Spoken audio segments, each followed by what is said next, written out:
So there's a potential super fight in the works between Elon Musk and Mark Zuckerberg. It started with Elon tweeting that he's up for a cage match. Mark Zuckerberg reposted it to his Instagram story. He wrote, "Send me location." Somebody sent Elon a screenshot of this on Twitter, and Elon replied, "If this is for real, I will do it." Dana White reacted to this, and he seems to support this fight. Dana posted this to his Instagram story. He wrote "World Star." He followed up with this, and he added Khabib Nurmagomedov, and he ended it off with a photo of a face-off. It says 99.3 billion versus 238.3 billion. Islam Makhachev reveals that he's trained with UFC heavyweight Sergei Pavlovich, and he has unbelievable strength. On a potential fight between Sergei and John Jones, Islam said it will be hard, but Pavlovich is able to deal with anyone. "I worked with Sergei when he was at AKA. We worked together on the ground. He has crazy strength. He pushed me away so hard. I even injured my neck. He is a physically gifted guy. The difference in weight was around 30 kilograms. We trained together on the ground. When Pavlovich hits, his opponents fall." Maycee Barber thinks Julianna Pena's behavior at UFC 289 was cringe. Maycee says that Julianna saying she wanted to storm the cage during Amanda's retirement speech was just stupid.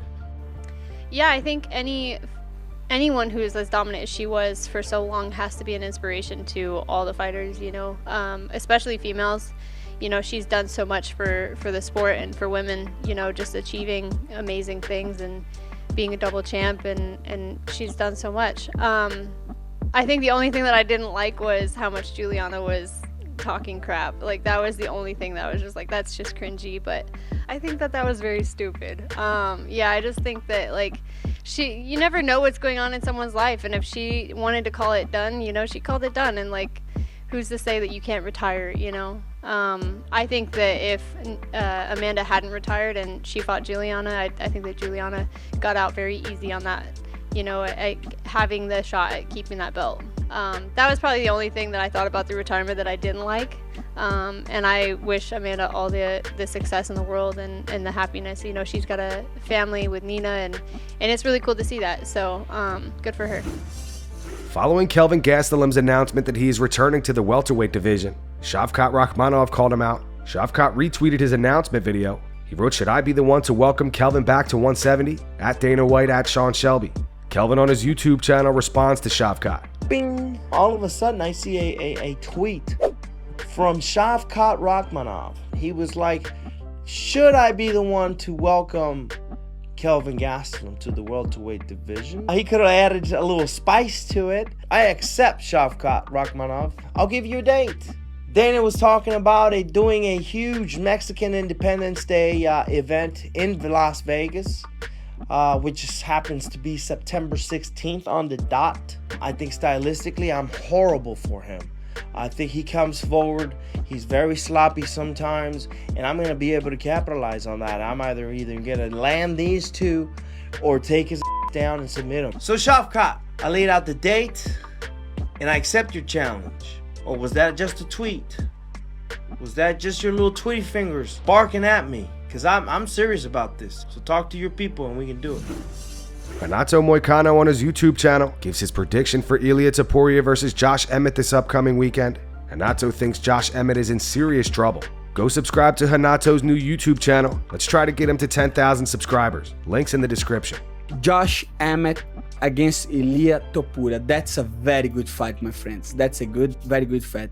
Very good fight. But I don't think you don't want to listen what I have to tell you, okay? This is not gonna be a competitive fight in my books. And I have been doing this kind of videos and people have been hating me. But this is my thoughts, because Josh Emmett, he's a good striker. He's a decent striker. He's not the most technical. He got power. He got knockout power. He could eventually knock Topuria out, but I feel Topuria is just better in every aspect of the game. And plus, UFC wants to push him. You see that.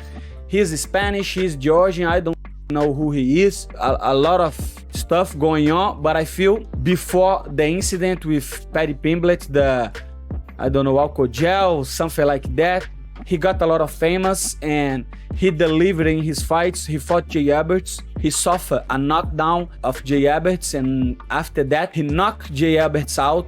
And his last fight against Bryce Mitchell, I was telling everybody that he will beat Bryce Mitchell easily. That will not be a competitive fight, and it wasn't, okay? Bryce Mitchell took him down and that surprised me. But in the end, he beat the out of Bryce Mitchell.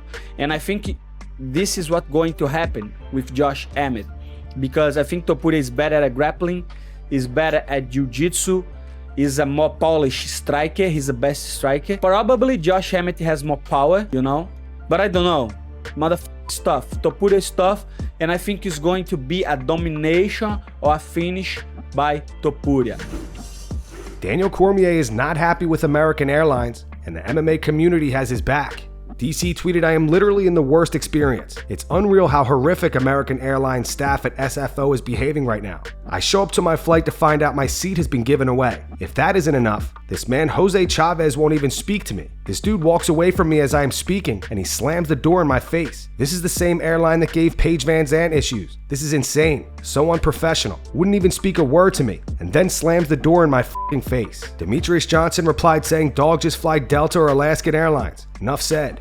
And Laura Sanko replied saying, "Same airline that canceled my itinerary at 2 a.m. while I was sleeping, and very kindly automatically rebooked me for a flight that left 45 minutes earlier.